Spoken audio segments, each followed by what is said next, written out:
di Ngobrol Bareng Gus Miftah, Los Rarewel. Kalian kok dangdutan kenapa sih?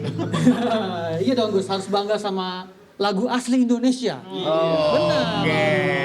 Kan Pak Menteri juga ngusulin untuk Ini lagunya dimasukin ke UNESCO. Ya, kita lagi perjuangkan dangdut sebagai warisan budaya kita untuk mendapat penghargaan Sudah ada langkah dunia. itu? Dalam proses sekarang kita lagi menyiapkan, kebetulan ini juga nanti harus kerjasama sama Mas Nadiem, Menteri Pendidikan dan Kebudayaan sebagai warisan budaya kita. Karena pantun baru saja disahkan oleh UNESCO sebagai warisan budaya kita. Ada pantun Mas Andi? Ada pantun. Kita lihat. Ini Apakah pantunnya. Bro Menteri juga ahli berpantun? Kita lihat. Siap semuanya? Siap. Harus kompak ya. Pergi ke Jakarta, berjumpa Raisa. Waduh, cakep. Ke kota tua sambil bersepeda. Sungguhlah bangga di Indonesia. Pariwisatanya indah, karya sang pencipta. Tamboje. Satu lagi. Lagi. Izin Gus. Siap, lanjut. Ke Pantai Kuta melihat rusa. Jangan lupa membeli mangga. Ayo berwisata ke Indonesia. Protokol kesehatan selalu dijaga. Terakhir. Satu lagi. Ke Pulau NTT, mampir di kota. Melihat rusa, mengejar kuda. Kalaulah Anda ingin berwisata, di Indonesia semua ada. Ini kecerdasan atau kepandaian terselubung yang tidak pernah ditamakan Mas Sandi di acara lain. Karena kepandaian itu misal seperti celana dalam. Loh, cukup dipakai nggak perlu dipamerkan. Dapat gue.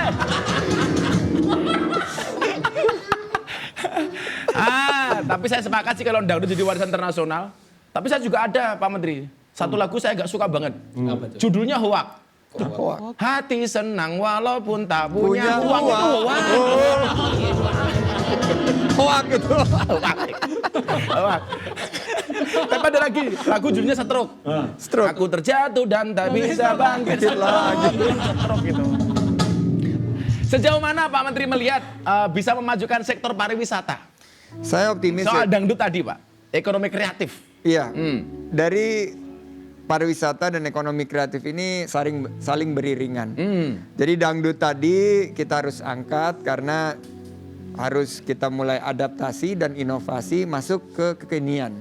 Jadi sekarang banyak sekali dangdut koplo sudah masuk ke program digitalisasi dan viewernya udah ratusan juta dan itu mendatangkan luar biasa pemasukan bagi para pelaku ekonomi kreatif.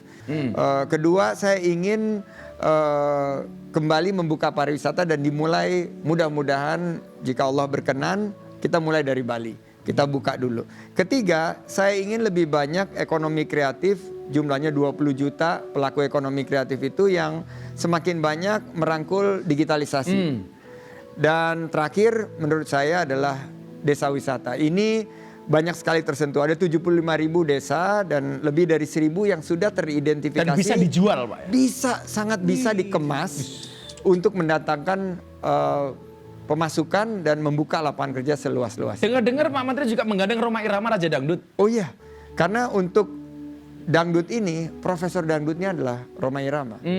Dan kalau bicara dangdut, tidak mengajak Rhoma Irama sungguh terlalu. Oke. Menggandeng Rhoma Irama, tidak ada niat untuk menggandeng Ustadz Pak? Asik. Inilah bedanya Rhoma Irama Raja Dangdut, misal Raja Singa. Kita punya video lagi untuk Pak Menteri. Kita lihat videonya. Kelihatan Waduh, Lembayung. kerennya Indonesia. pagi. Ini Danau Toba ya Pak Menteri ya? Ini saya tadi sama di salah satu spot namanya Simalem.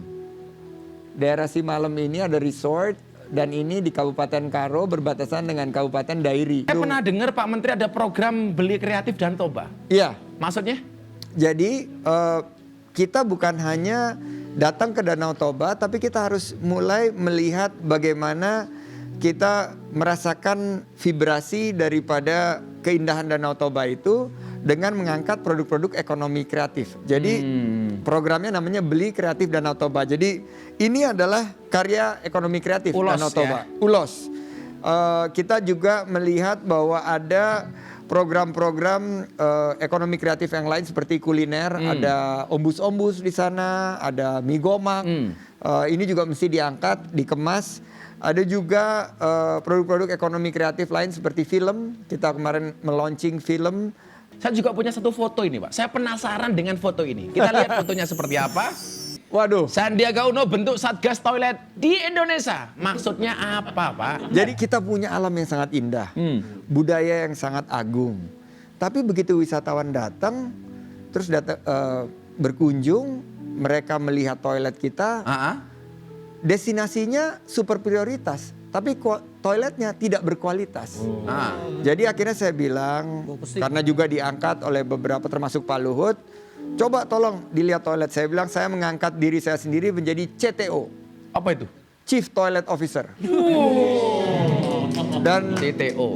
Dan saya akan memastikan toilet-toilet yang ada di destinasi wisata ini standarnya kelas Internasional. Tapi Dan ngomong toilet, Mas. Saya jadi ingat kemarin saya lewat di tol, ada itu tangki sedot WC itu.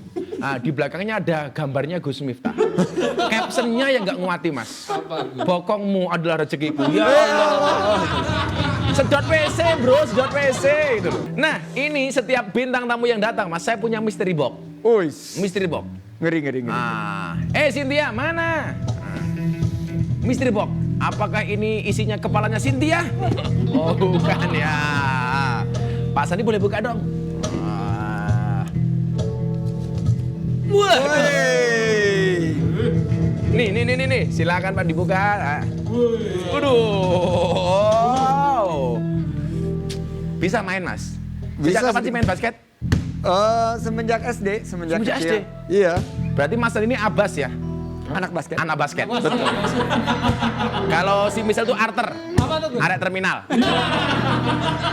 Gini. Mas, kita mau challenge-nya nanti nih setelah pertanyaan ini. Selain basket, hobinya apa Mas Andi?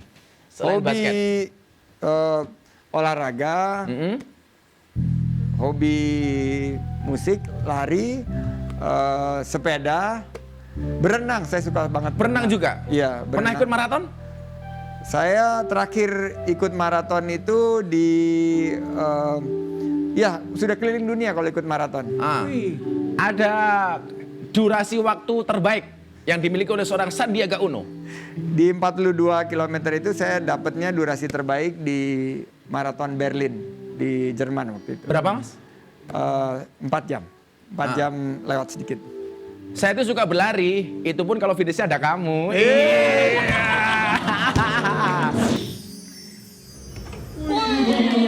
Sebentar. Apa komentar saya? Sombong amat.